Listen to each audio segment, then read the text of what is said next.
গেছে, যেটাও সম্পূর্ণ ভুয়া এবং মিথ্যা, এটাও তুমি বলে দাও। এগুলা খুবই ব্যক্তিগত আলাপ, আমি এগুলা বলতে চাই না। আসলে আমরা অতটা নিচে নামতে পারি না, আমরা এতটা নিচে নামতে চাইও না। এইগুলা দেখেন, ইউকেতে আপনি যদি বাঙালি কমিউনিটিতে এই রোজা আফরোজের বিষয়ে জিজ্ঞেস করেন, আপনি নিকৃষ্টতম অভিযোগ পাবেন তার কাছে, তার বিরুদ্ধে।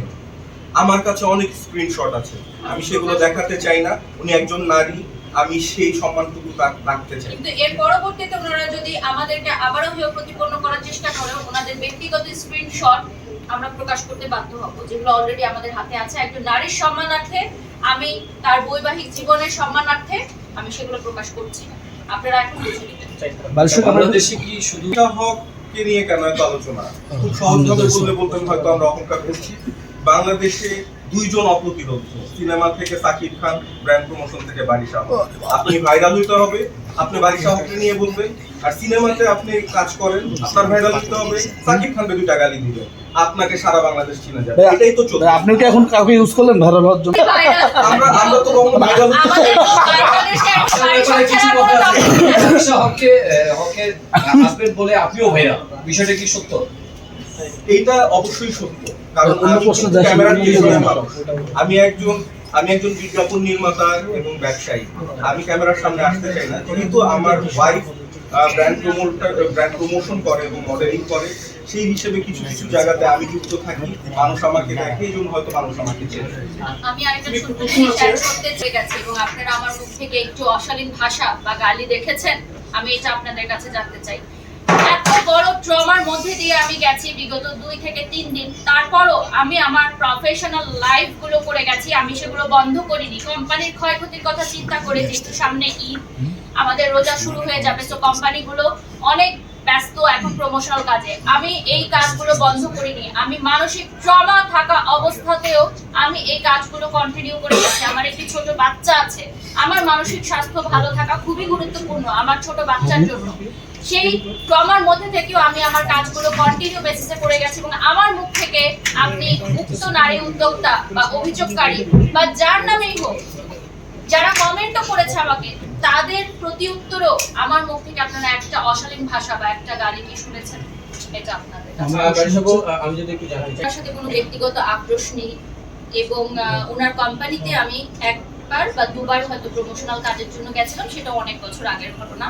তারপরও বিভিন্ন ইভেন্টে যখন কথা হয়েছে, আমি তার সাথে সুন্দর ব্যবহার করেছি আমার জানা মতো। ওনার সাথে আমার কোনো ব্যক্তিগত আক্রোশ নেই, এখন পর্যন্ত নেই।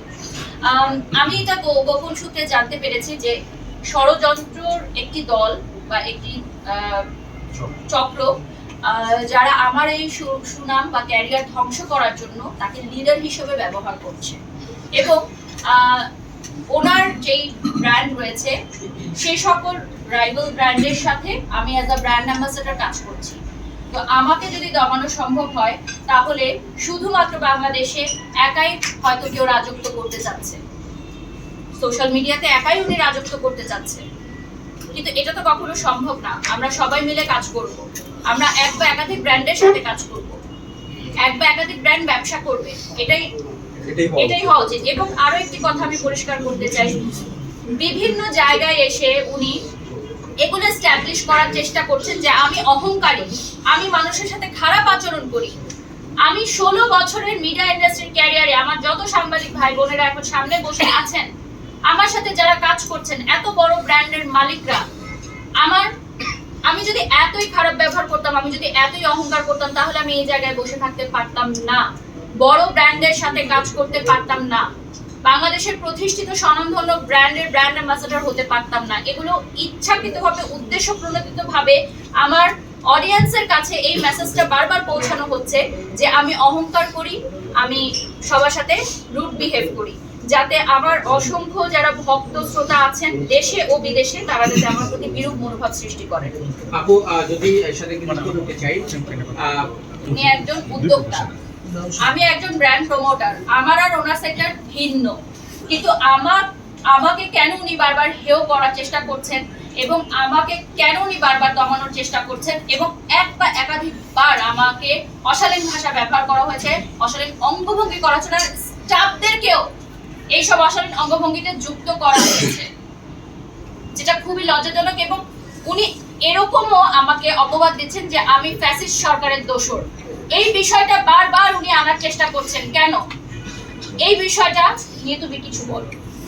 হ্যাঁ, আমার তো অন্য কাউকে এখানে কথা বলার কোনো কারণ নেই। আমি আজকে টপিকটা নিয়ে কথা বলবো এবং এই ইম্পর্টেন্ট টপিকটা নিয়ে একটু আমার হাজবেন্ড কথা বলবে, আপনারা একটু শুনুন। বিনোদন সাংবাদিক হিসেবে আমি বিভিন্ন ইভেন্ট অর্গানাইজ করে থাকি। আমার সব থেকে পপুলার ইভেন্ট হচ্ছে বাইফা যেটা ব্র্যান্ড অ্যাম্বাসেডর এটা প্রমোশনাল ব্র্যান্ড অ্যাম্বাসেডর বাড়ির শখ এবং ওইখানকার ডিরেক্টর আমি এবং ওইটার কো-ফাউন্ডার হচ্ছে স্বপন ভাই। বাংলাদেশের সব থেকে বড় শো হিসেবে এখন বাইফাকে বলা হয়।